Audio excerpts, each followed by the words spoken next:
എല്ലാവർക്കും എൻ്റെ പുതിയ വീഡിയോയിലേക്ക് സ്വാഗതം.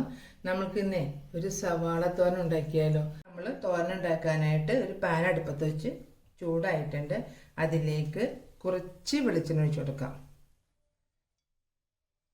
വെളിച്ചെണ്ണയാണ് ഉപയോഗിക്കുന്നത്. വെളിച്ചെണ്ണ തന്നെയായിരിക്കും ടേസ്റ്റ്.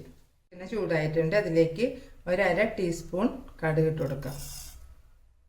പൊട്ടിക്കഴിഞ്ഞിട്ടുണ്ട്. നമ്മൾക്ക് ഇതിലേക്ക് സവാള ഇട്ട് കൊടുക്കാം. ചെറുതായിട്ട് അരിഞ്ഞെടുക്കാണ്ട സവാള, കട്ടി കുറച്ച് അരിഞ്ഞാണ്. നീളത്തിലും അരിഞ്ഞെടുക്കാം.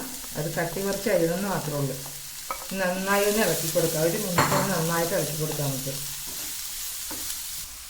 അതിലേക്ക് നാളികേരം ചിരകിയത് ഒരു 5 ടേബിൾ സ്പൂൺ നമുക്കിത് ഇട്ട് കൊടുക്കാം. ഞാൻ കാന്താരി മുളക് ചതച്ചെടുത്താണ്. ഒരു 6 കാന്താരി മുളകുണ്ട്.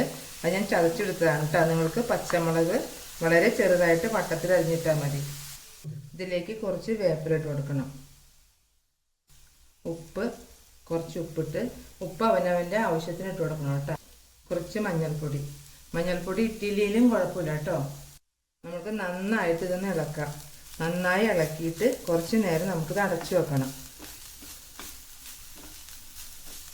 2 മീഡിയം സൈസ് സവാളയാണ് കേട്ടോ ഞാനിത് എടുത്തിരിക്കുന്നത്. നമുക്കിത് കുറച്ച് നേരം ഒന്ന് അടച്ചു വെക്കാം. ഇടയ്ക്കിടയ്ക്ക് ഇത് ഇളക്കി കൊടുക്കണം. വെള്ളം ഒഴിക്കേണ്ട ആവശ്യമില്ല. നമുക്ക് ഇത് കൂടെ ഇളക്കി കൊടുക്കണം.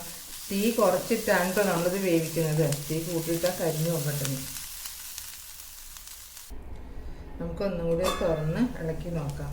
ഇതൊരു 4 മിനിറ്റ് മതിയായിട്ട് ഇത് വേവാനായിട്ട്. പെട്ടെന്ന് റെഡിയാവും സവാള തോരൻ. പെട്ടെന്നൊരു ഗസ്റ്റൊക്കെ വന്നാൽ നമുക്ക് വളരെ എളുപ്പത്തിൽ തയ്യാറാക്കാൻ പറ്റിയതാണ്.